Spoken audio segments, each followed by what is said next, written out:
No matter how much you spend on perimeter defense, a compromised credential will eventually get through.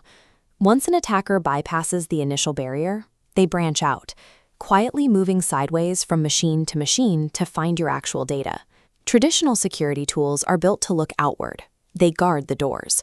But once an attacker has a valid login and is inside the house, those tools are almost entirely blind to what happens next. This is where deception technology comes in. Instead of trying to build higher walls, you plant hidden decoys inside your own network, waiting for an intruder to trip over them. It flips the math on the attacker.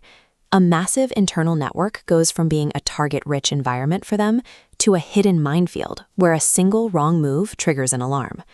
When security teams hear deception, a lot of them immediately picture honeypots, complex, custom-built networks of fake servers requiring a dedicated team to manage. If you assume that's the only way to do it, you risk creating a massive liability. Deploying a complex honeypot without proper security protocols actually hands attackers a vulnerable, pre-built staging area inside your environment to launch further attacks.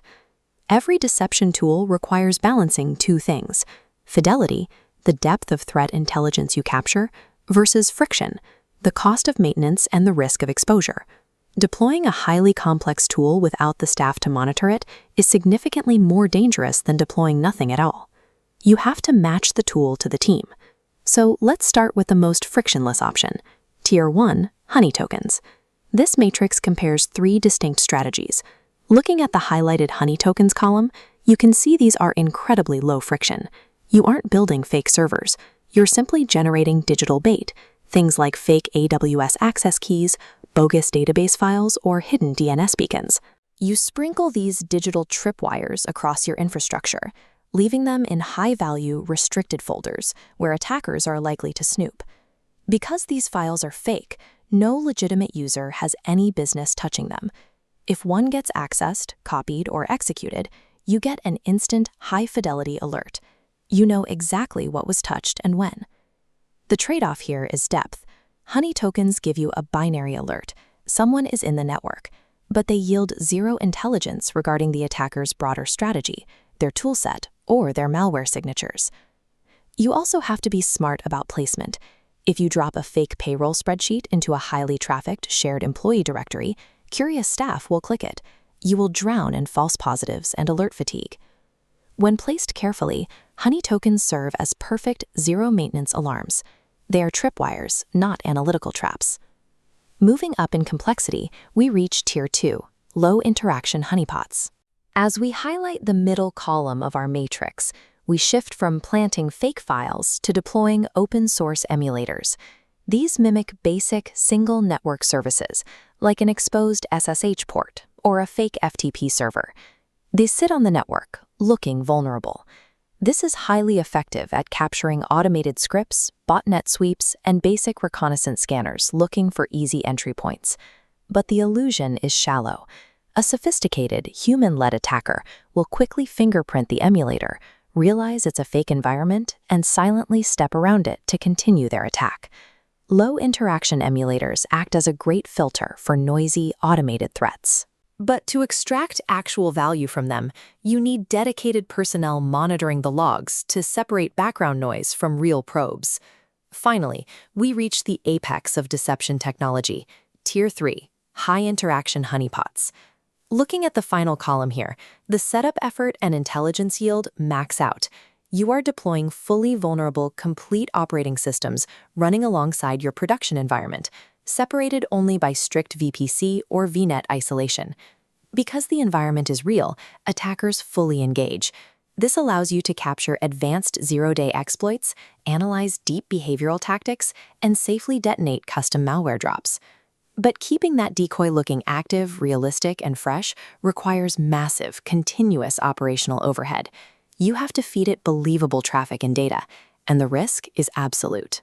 If your outbound traffic, the egress, is not perfectly locked down, the attacker can hijack the fully functional honeypot and weaponize it directly against your host network. High-interaction honeypots are invaluable, specialized threat research labs, but if they are managed by an under-resourced team, they are ticking time bombs. There is also a critical caveat to capturing attacker behavior. Logging keystrokes, capturing IP data, and storing malware carries significant legal liability. Capturing this data without prior legal review can put you in direct violation of wiretap statutes, GDPR, and CCPA, even if the person you are logging is actively attacking you. Choosing to deploy advanced high-interaction deception is a legal decision just as much as an IT decision. You must have your counsel clear the deployment before you flip the switch. So how do you choose? Your deployment strategy relies entirely on your organization's specific maturity level and headcount. This decision flowchart maps out the ideal setup. The very first question you must answer is, do you have a dedicated 24/7 security operations center? If the answer is no, if you are a lean defense team or a solo IT operator, follow the path directly to Tier 1, honey tokens. Lean defenders should avoid building full honeypots. The maintenance will crush your schedule, and the security risks of an unmonitored decoy are too severe. Stick to simple tripwires. If the answer is yes and you have a dedicated SOC, follow the path to the secondary question. Is your primary goal lateral movement detection, or is it threat research? Mid-market teams focused on detection should route toward commercial distributed deception platforms. These tools automate the decoy rotation for you and pipe the alerts directly into your SIM. Enterprise teams with dedicated analysts focused on threat research can route toward high-interaction honeypots, provided they have strictly isolated VPCs. The intelligence you gather is irrelevant if your team lacks the capacity to act on it. A deception tool is only as effective as the operational capacity of the people managing it. For the vast majority of organizations, the goal of deception technology is not to study hackers. The goal is to catch them quickly, before they find your real data. Deception shifts the balance of power in your favor. It forces the attacker to be perfect 100% of the time, while you only need them to make a single mistake by touching one fake file. Keep your deployment simple, isolate everything completely, and place tripwires carefully to ensure that every step an intruder takes carries a high risk of detection.